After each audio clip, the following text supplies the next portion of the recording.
New Black Wall Street Book Club. Evan Jefferson, brother, much love. Educating, elevating, because in knowledge is the power and we'll never give it up.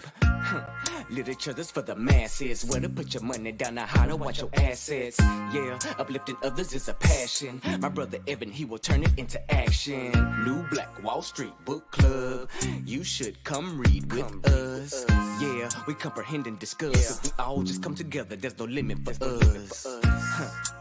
Here comes your host, New Black Wall Street. Evan, take it away. New Black Wall Street. New Black Wall Street Book Club. All right, top of the morning to you beautiful people. Thanks so much for joining us here today on the New Black Wall Street Book Club, where black folk do read. You put it in a book like The Wealth Choice, written by Dr. Dennis Kimbro, and we absolutely will find it. I'm your host, ERGJ, your certified global financial educator, CEO of ERGJ Enterprises, The Black Bazaar, and international best-selling author of the book, The Black Billionaires Club. The book that I wrote, guys, A Study of Black Wealth. It's a study of the 12 richest black people in the world today and how they built their wealth.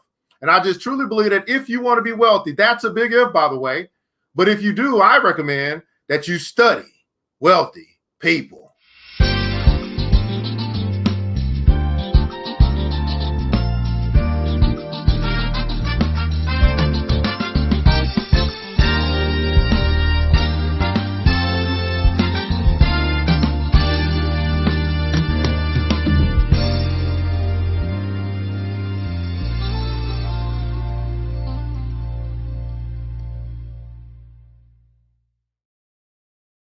You can find that book by simply going to the website www.theblackbillionairesclub.com, www.theblackbillionairesclub.com. While you're there, guys, there's a tab called The Store, and at the store, you'll find other black author books that deal in the area of personal finance or financial literacy, business development, and personal development, both for kids and for adults. So you can also shop black there as well. And then there's a tab called Join the Club. If you want to connect with brothers and sisters who are building wealth, building business while they build themselves, and you realize to yourself that you're the smartest person in the room, it's time for you to find a new room, or room that got millionaires, a room that got billionaires, or we got that type of mindset. Well, you may want to consider joining the Black Billionaires Club. Again, you can find that link by going to the website, theblackbillionairesclub.com, theblackbillionairesclub.com. You can pick up the book. You can shop black. And you can join the club. It's up to you. Grand rising to you beautiful people, man. Thanks so much for joining us here today on the New Black Wall Street Book Club, where black folk do read 30 minutes a day to keep broke and stupid away.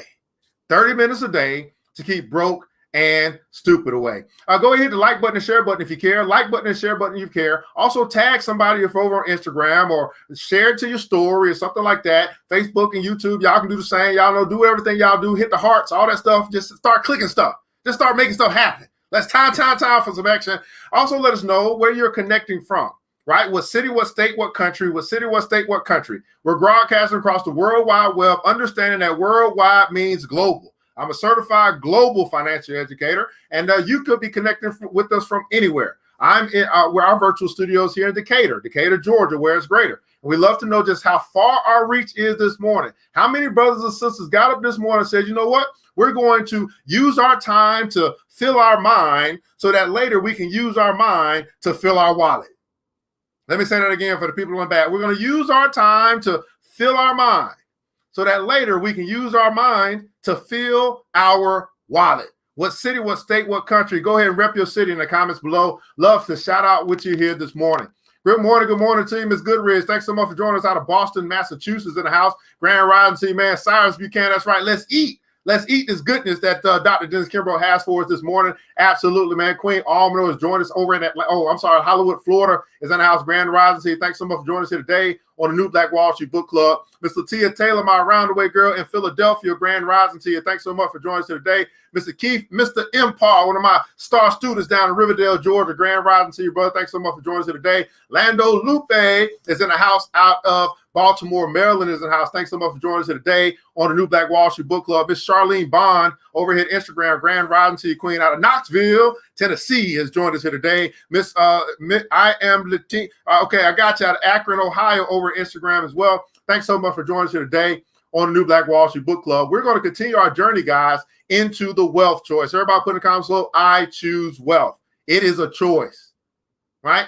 It's a choice. And we're going to continue as we get into the third law of wealth today. This is a book written by Dr. Dennis Kimbro, one of the greatest authors of our time. You can find this book by simply going to the website www.denniskimbro.com, www.denniskimbro.com. Before we get started on our reading today, the wealth choice, right? Success secrets of Black millionaires. Let's do a quick shout out to our sponsors who will help us to continue to make this thing happen, right?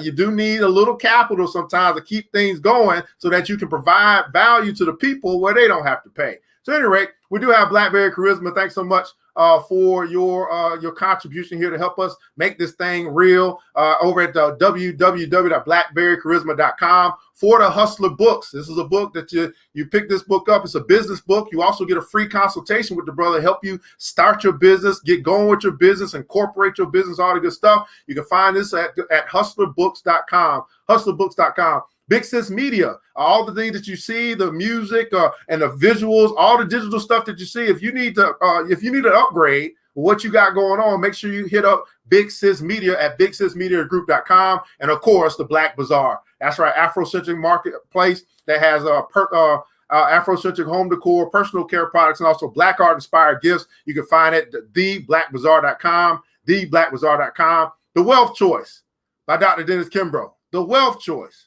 by Dr. Dennis Kimbro. I choose wealth.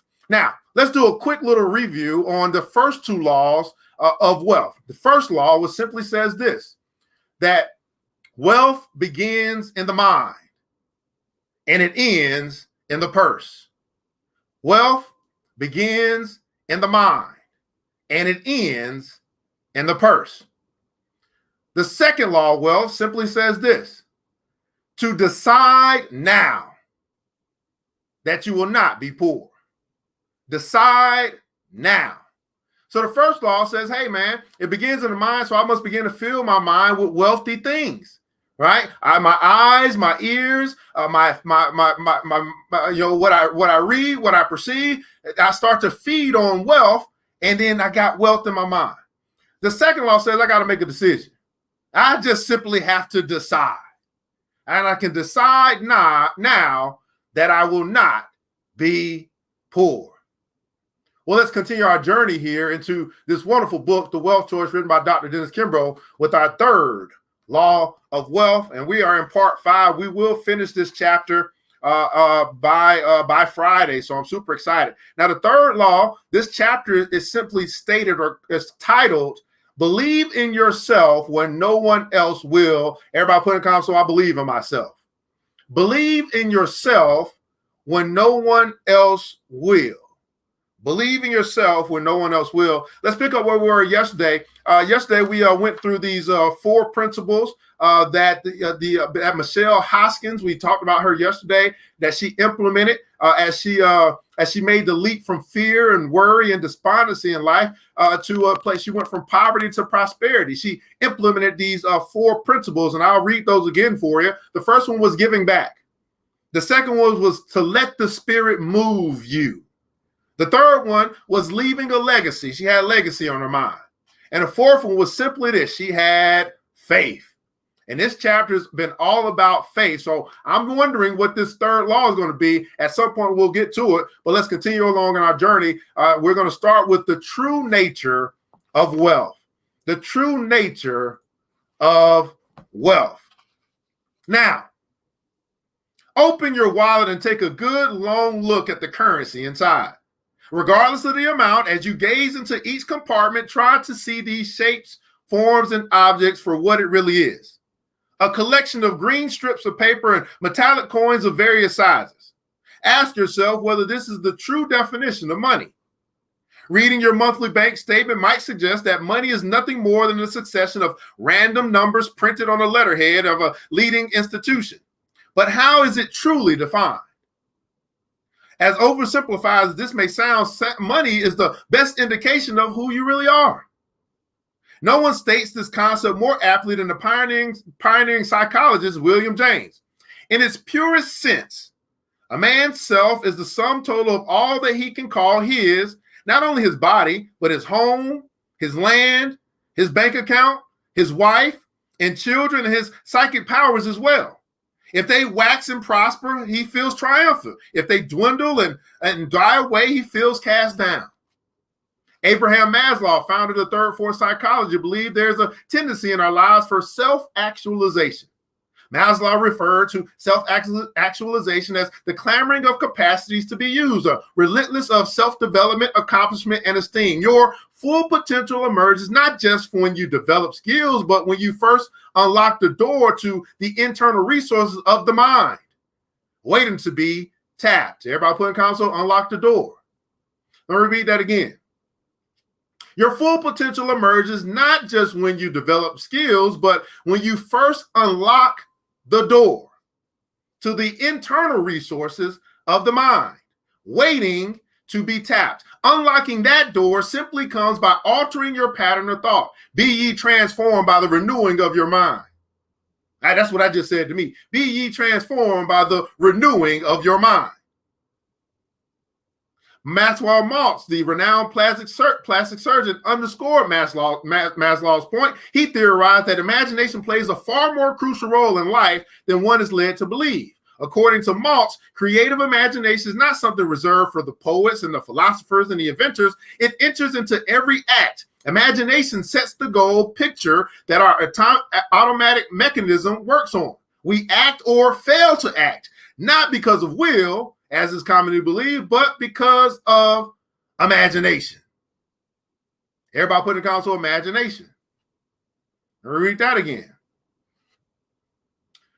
Imagination sets the goal picture that our automatic mechanism works on. How you see yourself, how you view your situation, your perception of you, your life, and what you are creating. He says, hey, we act or we fail to act, not because of our will, as is commonly believed, but because of imagination. Now we go to two different separate things, right? In our imagination, we either got faith or we got fear. We got faith to believe, so we charge forward, or we fear what's in front of us and we shrink back. Which one are you for your goals, your dreams, and your aspirations? Let me say that again. It's either faith or fear. You got faith to believe, so you continue to charge forward, or you have fear of what's in front of you, so you shrink back. Which one is it as it relates to your goals, your dreams, and your aspirations? Harvard psychologist William James, in his Principles of Psychology, defined genius as little more than the faculty of perceiving in an unhabitual way. In his essay of behavior, he referred to habit as the enormous flywheel of society, its most precious conservative agent. It alone is what keeps us within the bounds of ordinance and saves the children of fortune from the envious uprisings of the poor. Every fortune has its start in the mind of a single man or woman. The affluent take to heart Dr. James' definition of genius by making note of their surroundings, particularly in their work and environment, with new eyes, the eyes of possibilities, the eyes of no limit. Millionaires form the habit of seeing things not as they are, but as they perhaps will be, as they could be, and they insist they be. To the wealthy, sight is a quality of mind, a mental perception, not just a physical process. As the wealthy strive to reach their objectives, they train their thinking. Everybody put in the console, train my mind. They train their thinking and beliefs to correctly capture what lies in their view. Through mental habits and practice, the affluent cut a path where none existed before. Seeing well is essential to seizing well. Seeing well is essential to seizing well. Seeing well is essential to seizing well. How in the world can you secure the bag if you don't even see the bag? I'm sorry, let me get back to the book because I might just start going off this morning. Seeing well is essential to seizing well. To an extraordinary degree, wealth creators do both. Seeing their ultimate goal in their mind's eye, they bring together ideas from different contexts to construct a completely new entity. These men and women view their surroundings not as a material, but as ideas in action. Unlike most of us, they focus not on circumstances, but on opportunity. They focus not on circumstances, but on opportunity. What effect has the traditional outlook of Black America had on their community? With the possible exception of the American Indian, no group has suffered more, endured more, or been impeded more than African Americans. Most immigrants came to this land of hope and promise with their culture intact and bolstered by strong self-esteem, both of which have resulted in an ever-regenerating entrepreneurial spirit. Blacks, however, were broken down physically and emotionally and systematically denied opportunities to be either employee or employer.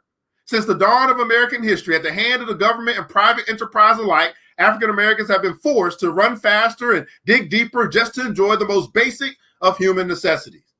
And the result, a misapprehension, oh Lord, these big words, a misapprehension of the fundamental codes and concepts of capital and markets, and a cynical view as to the root cause of wealth and prosperity. This distorted mindset has taken a severe toll. As this is written in 2012 with the first Black president in the White House, race relations have made enormous strides over previous decades. However, the statistics regarding Black wealth still remain quite dismal. So dismal that far too often we Black Americans fail to grab hold and utilize the third law of wealth, faith, to lift ourselves out of our financial doldrums. I don't want to make sure that y'all heard that properly. He said, hey, we Black Americans fail to grab and utilize the third law of wealth, which is faith, to lift ourselves. Everybody put in the console, lift myself. To lift ourselves out of our financial doldrums, to lift ourself. Now, in order to lift yourself, I would say you first have to believe that it's possible. And if you can't get the belief part right, the faith part right, there's not going to be any action that follows. To lift yourself. That doesn't mean you won't get any help along the way. You know, it doesn't mean that somebody won't open up a pathway for it. It doesn't mean that somebody won't show you the road. But even if I show you the road, you still have to decide to walk down that path.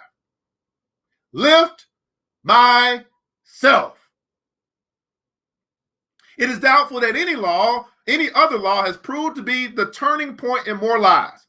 Faith has been a miracle worker of the ages. The third law has rallied and motivated more millionaires, sending them back to their dreams and visions that they had abandoned in moments of discouragement. This one word has kept scores of businessmen and women from failure after they had given up hope. Personally, I have listened to story after story from participants in this study who shared how this quality aroused their ambition, changed their ideals, and propelled them to the successful undertaking of what they before had thought impossible. No one can become prosperous while he or she expects to remain poor. Let me repeat that again for the people in the back. No one can become prosperous while he or she expects to remain poor. So let me ask you this morning, beautiful people. What is your expectation when it comes to your wallet? What is your expectation when it comes to your purse? What is your expectation when it comes to your bank account? What is your expectation when it comes to your inheritance that you'll leave? What is your expectation when it comes to your estate? No one can become prosperous while he or she expects to remain poor. You cannot exceed the limits that you have set for yourself. Before you can lift yourself, you must first lift your spirits, and spirit is another word for faith. If anything, this text is replete with examples of ordinary men and women who, with average ability, who have seized routine occasions in order to reach their financial goals. Although it's true that African Americans have cleared many of the steepest hurdles and gone far in a short period of time, why haven't we seen more wealth creators? Why haven't Black Americans developed a larger and more prosperous wealth identity? The core reason, according to the eminent black psychologist E. Franklin Frazier, is that blacks lack experience in buying and selling, which are at the heart of the spirit of business. That's called trade. Everybody putting it also trade. Now, we're not talking about necessarily just a trade of an electrician or a carpenter or plumbing or something like that. We're talking about the idea, the understanding of trading something of lesser value to get something of greater value. To trade a depreciating asset for a depreciating liability for an appreciating asset. To go from wholesale to retail. Trade. Now, back in the day, trade was so popular, right? They used to, used to take boats over to Egypt to go trade rice for gold or whatever, As a matter of fact, if you go into the Bible, they traveled all the way to the Northern Star to make a gift to the young buck, right? With frankincense and myrrh and stuff, right? The concept of trade goes way back, but we have failed to study that. That's why I wrote the book, The Black Millionaires Club, by the way. And the richest black man in the world got that way through trade. Trade. And guess what I do all day long? You know what I'm working on? Trading more. Becoming more efficient in trading. Okay? Oh, my goodness, brother. I love it, but one thing I'm going to have to do, brother, I got to get rid of you. I get rid of you real quick. Where was I at? Okay, others such as the famed historian Carter G. Woodson believe the reason goes much deeper. Woodson theorized in his seminal tome, The Miseducation of the Negro, that if you can control a man's thinking, you do not have to worry about his action. When you determine what a man shall think, you do not have to concern yourself of what he will do. If you can make a man feel that he is inferior, you do not have to compel him to accept an inferior status, for he will seek it himself. If you make a man think that he is justly an outcast, you do not have to order him to the back door. He will go without being told, and if there is no back door, his very nature will demand one. I'll repeat this again for the people in the back. Carter G. Woodson, the book, The Miseducation of the Negro. If you can control a man's thinking, you do not have to worry about his action. And when you determine what a man shall think, you do not have to concern yourself about what he will do. If you can make a man that feel that he is inferior, you do not have to compel him to accept an inferior status, for he will seek it himself.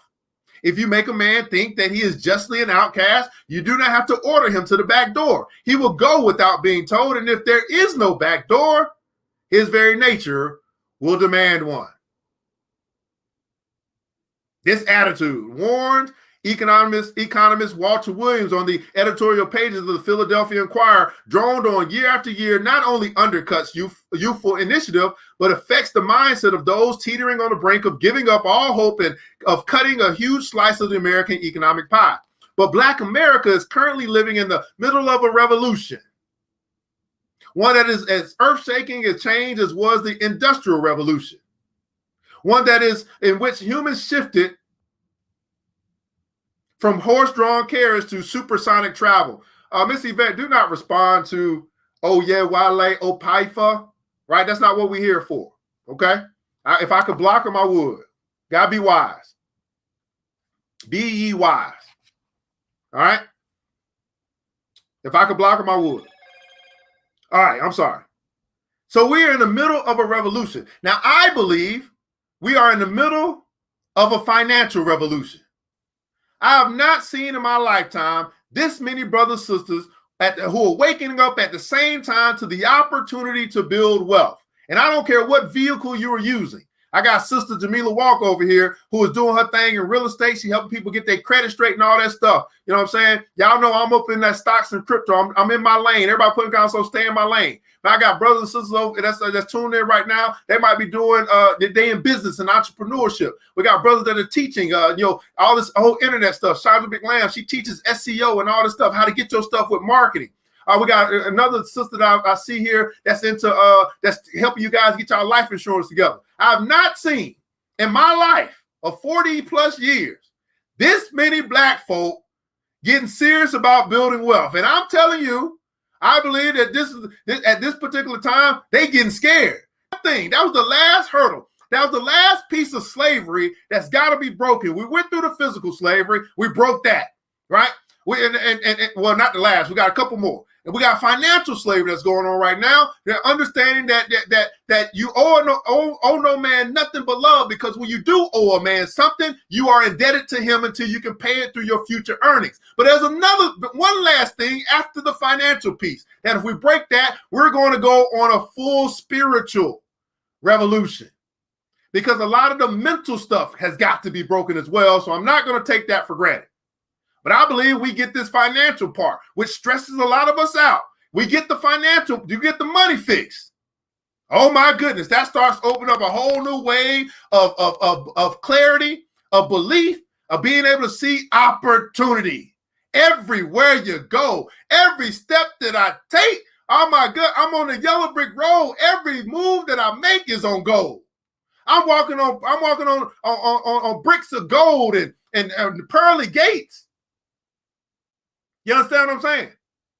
But people can't receive that if they can't see it. They can't believe it. They can't see it. It's hard for them to receive it. Man, what a time it is to be alive when black people freed themselves financially, and they break every chain that's been set up against us. They said the revolution will not be televised. You know why? Because it's time for some action. You don't have to see it. Just keep making it happen each and every day. I don't have to be on the news nowhere. I ain't trying to be. No, we gonna just keep moving and shaking, making it happen day in and day out, consistently, day in and day out, each and every day, each and every move you make. Make your next move your best move. I'm sorry, let's get back. But Black America is currently living in the middle of a revolution, one that is earth-shaking as a change as the Industrial Revolution, in which humans shifted from horse-drawn carriage to supersonic travel. What lies at the core of this revolution is not manual dexterity, it is information. The marriage of learning and creativity and knowledge. Knowledge is no longer a source of power, it is the source of power. Prosperity and its antithesis, poverty, are based on formal ideas, knowledge, and a limited belief system, not on class, culture, or race. With regard to Dr. James' reference to psychic powers, one of the most important behaviors utilized by today's Black wealthy is the habit of faith and belief. It seems that most successful and wealthy individuals are men and women of faith. By faith, I'm not implying that millionaires believe or follow a dogmatic doctrine of inflexible codes of conduct. On the contrary, the habit of faith requires simply that you believe that there is a higher power in the universe that desires a spiritual relationship with you and wants the best for you. How many of you guys that are watching right now here live believe that there's a higher power that wants the best for you? Now, what I was going to do, I forgot to do it. I was going to put up I was going to put it up. I forgot to do it this morning. It's going to come up. It's going to be up here tomorrow. Right? It's going to be up here tomorrow talking about, you know what I'm saying? I think it's Jeremiah 37:11, 27:11, something like that. Talk about, hey, you know, he wants to lead you to prosperity. I've not come to harm you, but to lead somebody, y'all, to lead and give it to me. Go and put it in the comments below. Jeremiah 37, I want to say it on out here, but I know it's somewhere now. I got a gist of what it say. I know that my relationship with my father, that my father wants the best for me. And he's right. He wants to lead me to prosperity. Now, understand this. If there's somebody in your life that is leading you, give me the whole scripture though, Jeremiah 29:11. If he's leading you to prosperity, what that means is that you must become a good follower. You got somebody that's leading you. That could be your mentor. That could be someone in your field. That could be your $1 billion, $1 million mentor, your teacher. That could be your coach or whatever. They're trying to lead you to prosperity. But in order for you to actually go to prosperity, you got to be a good follower. You understand what I'm saying? Will you, everybody can also follow the leader? Will you simply follow the leader? Follow the leader. Now, for many of you, that leader's on the inside. That leaders that he give you those unctions, he gives you those, that higher power gives you some downloads, and you just simply have to follow the leader. For others, you don't have that connection. So it might be someone that he sent an angel into your life, right? And you just simply need to follow the leader. That's right, 29:11. I'm sorry. So, for I know the thoughts that I think towards you, saith the Lord, thoughts of peace and not of evil, and to give you an expected end. You probably need to do, you over there. Oh, you probably need to do the NIV version or something for these people, man. Come on now. All right, I'm sorry. I'm sorry. The habit of faith requires simply that you believe that there is a higher power in the universe that desires a spiritual relationship with you and wants the best for you. The greater your faith, the greater your confidence that everything occurs for a reason and equally for your benefit. Throughout this research, I've uncovered perhaps the most important faith-filled mental and spiritual principle that the wealthy hold dear. You become what you think about. You become what you think about. In other words, your outer world is a mirror image of our inner world. What occurs on the outside of our lives is often a reflection of what is going on the inside of our lives. Have you found that to be true?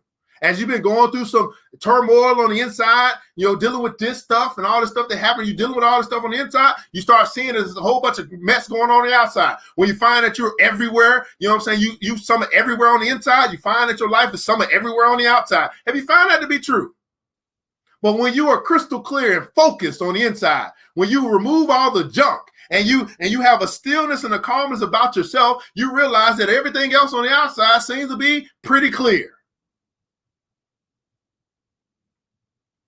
According to the high net worth men and women in this study, you can discern the inner condition of an individual by looking at the outward conditions of his or her life. People are often puzzled as to why the wealthy and affluent continue to build on and increase their resources, and why the impoverished or unsuccessful tend to remain in poverty. This refrain resembles the old saying, the rich get richer and the poor get poorer, which is largely true. The poor do not, as a rule, get poorer, but they do tend to remain poor, while the affluent tend to become even more prosperous. One reason for this phenomenon is the hopelessness and despair that restrict poor people's lives, their inability to dream, their inability to encapsulate aspirations beyond their current circumstances, their inability to envision positive results is just as much a cause of their lack of financial success as is their poverty. Why is this such a problem? Well, because we are all creatures of habit. People at the bottom of the economic scale are as bound by the habits that have resulted in their lack of prosperity as the successful are bound by theirs. There's a conservatism of the poor that is every bit as strong as the conservatism of the rich. People in general tend to avoid anything that smacks of change. One would think the unsuccessful or poor would welcome any kind of change, but they don't. Let me read that again. One would think, right? One would think that the unsuccessful or the poor, that they would welcome change, but they don't. They have grown used to their way of life and feel that change might be for the worse. Affluence in life is not so much a matter of talent or opportunity. It is of concentration, persistence, and hope. The converse of this proposition is equally as important. A self-limiting belief system can almost be damning. One of the great moments in humanity's long evolution occurred when people discovered that they could be free, that they could control their destiny. This didn't mean, nor did people think it meant, that they could control the elements or the giant beasts lurking in the world. However, this did mean that people could take charge. Everybody put in console, take charge. That they could take charge of their own affairs and somehow alter the conditions surrounding their lives by changing their thoughts and changing their belief system. You can take charge of your own affairs or your own life and alter the conditions or change direction at any point in time by changing the way that you think and changing how you believe, or changing what you believe. This is the New Black Wall Street Book Club. where black folk do read. You put it in a book like The Wealth Choice, Success Secrets of Black Millionaires, written by Dr. Dennis Kimbro. And we absolutely will find it. In the comments below, I'd love for you to share something that you learned today, your takeaway from today. What seed of thought was implanted into your mind, your body, and your soul that you're going to chew on all the day long? We don't do this just to do this. We do this to make a difference. And hopefully we've changed just a small piece of your mentality today. Understanding that wealth begins in the mind and it ends in the purse. I'm simply asking you to answer this question in the comments below. Was this worth your time? And why? Was this worth your time? And why? Now, I know I talk much faster than you type, so I'll give you an opportunity to put that in the comments below.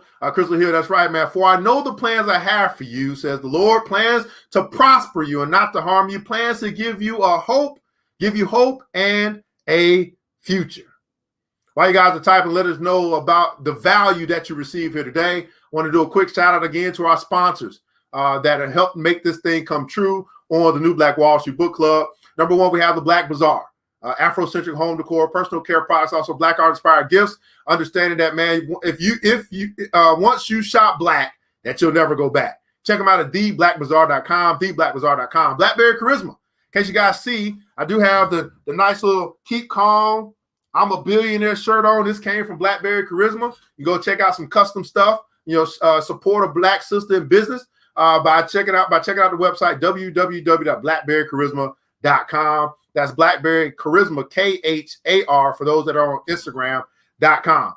We also have some books that you can pick up, man. A book that help you with business is called For the Hustler Book Series. You can check it out at www.hustlerbooks.com. There you'll find some books that you can purchase to help you to develop or start your business or continue. And there's also, I think, a free consultation that comes when you actually do purchase a book. And then for everything, all digital. If you understand we're in a digital age, you got all this e-commerce, all this Zoom stuff going on, all these meetings, and you ain't up to speed, well, Big Sis Media can help you get up to speed in this digital age. Get you your flyers, get you your website, all that good stuff. Anything that you need from a digital space and more, you can find at BigSisMediaGroup.com, BigSisMediaGroup.com. Let's catch up on these comments, man. Miss Willon says, I enjoyed the fellowship. Changing Minds says, this is very worth it. Absolutely. I appreciate you. Thanks so much for joining us over at Instagram. As Leah said, yes, knowledge is power. Absolutely. Thanks so much for joining us here today. Miss Antoinette Ross is a boss, man. Consistency, persistence, and hope. Absolutely, man. You check out Blackberry Charisma on Facebook at Blackberry Charisma as well on Facebook. Well, beautiful people, I want to say thanks so much for joining us here today on the New Black Wall Street Book Club, where Black folk do read, going through the book, The Wealth Choice, written by Dr. Dennis Kimbro. You can find this book at www.denniskimbro.com, www.denniskimbro.com.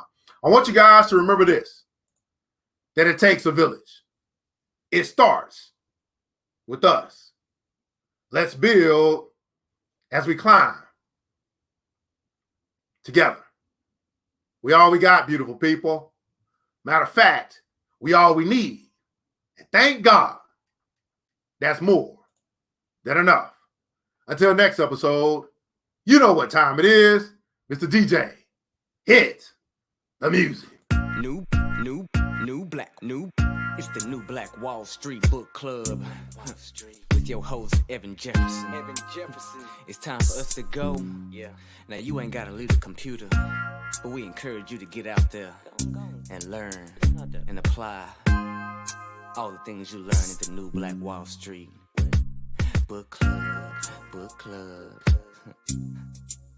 Yeah. The New Black Wall Street. The New Black Wall Street.